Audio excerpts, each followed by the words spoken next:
In today's video, I'm going to teach you how to search for issues in Jira. Whether you're new to Jira or looking to refine your search skills, this tutorial will guide you through the process of finding exactly what you need with ease and efficiency. We'll explore both the quick search function and the more advanced JQL search to give you a comprehensive understanding of the options available to you in Jira. To get started, let's look into the quick search feature, a useful tool for swiftly locating issues within Jira.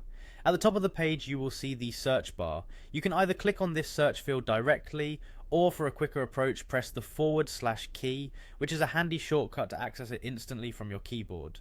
Once the search bar is active, you can begin typing keywords or specific issue IDs.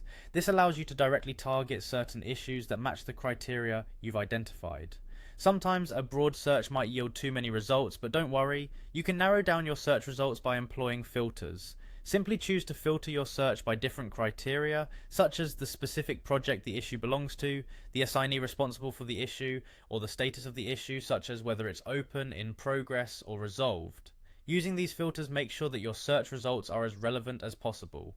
Once you have set your filters and the initial results are displayed, you'll see an option at the bottom to view all issues. Clicking this option will display a comprehensive list of all issues that meet your search parameters, giving you a detailed view of all relevant issues in one place. Now, let's delve into a more detailed approach known as advanced search using Jira Query Language, or JQL. Begin by selecting issues from the top navigation bar. When the drop-down menu appears, click Search for Issues. By default, you might see the basic search interface.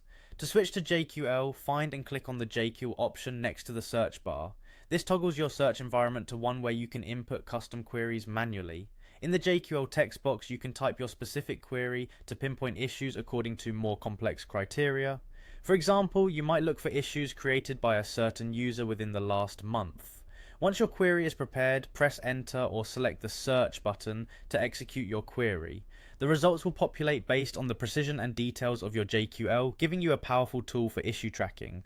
I hope this tutorial on searching for issues in Jira, covering both quick search and advanced search with JQL, proves helpful to you. As you practice these techniques, you'll find that locating and managing issues becomes significantly more streamlined and effective. Thank you for watching, and happy searching.